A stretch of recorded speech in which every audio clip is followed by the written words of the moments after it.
President Joe Biden meets with Mexico and Canada about the EV tax credit, a Apple car coming down the road, and more price increases. Let's get right into it. So just yesterday, President Joe Biden met with Prime Minister Justin Trudeau of Canada and Mexico's President Andrés Manuel López Obrador, and this was a big talk about the EV tax credit. So this was pretty big because Prime Minister Trudeau has expressed concerns over the union incentive, which gives extra money for EVs made in the United States from union manufacturers. Prime Minister Trudeau even went as far as saying Canada would retaliate if the EV tax credit were to pass. Now, this meeting did happen yesterday at the White House, and after exchanging pleasantries, both President Biden and Prime Minister Trudeau did say that they worked well together, that any kind of compromise or work alongside each other was fair and usually pretty productive.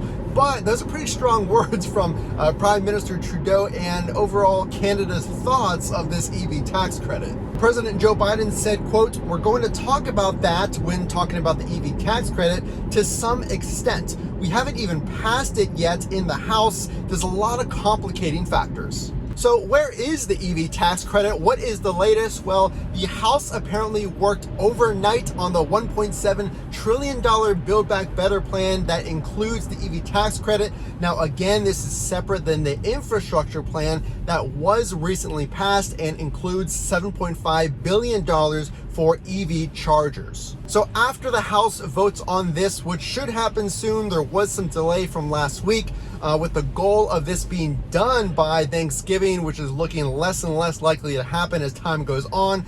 But this will be voted on and then sent to the Senate, where there are some obstacles. So if you haven't watched the other videos, those obstacles, just to keep it brief, are primarily Senator Joe Manchin out of West Virginia opposing the bill, calling it un-American.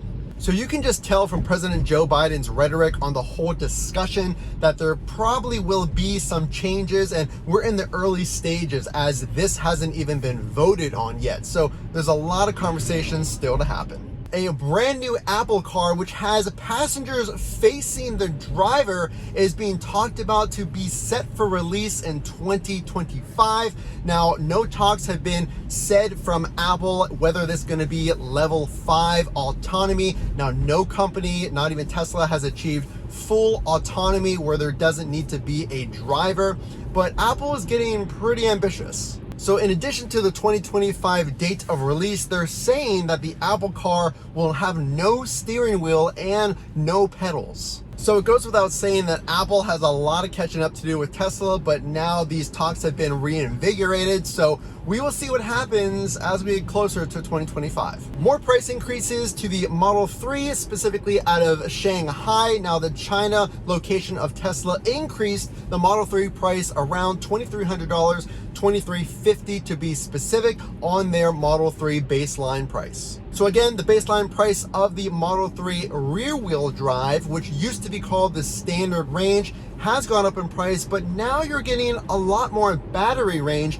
and a heated steering wheel and complimentary heated back seats. The estimated range is 339 miles. Now, there are big talks about increasing the battery range. Tesla is forming their own proprietary battery, the 4680 battery, that is hopefully slated for 2022. But range is really the big focus for Tesla, and we're seeing that it comes with a price increase out of Tesla China. So depending on the spec that you want, now the delivery dates for these rear-wheel drive Model 3s, it can be anywhere from next month all the way through June of next year, if not later, depending on if you want that rear-wheel drive or if you're looking at maybe the performance. So we're going to follow this thing through. What we do know is that there's a lot of opposition for the EV tax credit, especially with countries that have a vested interest who provide vehicles maybe outside of the United States because of that huge union bonus. So time will tell. They are voting on it soon, and we'll keep you updated the entire way. So again, this is Matt from Funk to Trunk. If you do like these updates, make sure to drop a like so that I know that you enjoyed them. Keep updated and subscribe so you get all the latest information about when the EV tax credit passes. You want to make sure to know when you're going to get that refund, and we'll see you in the next update.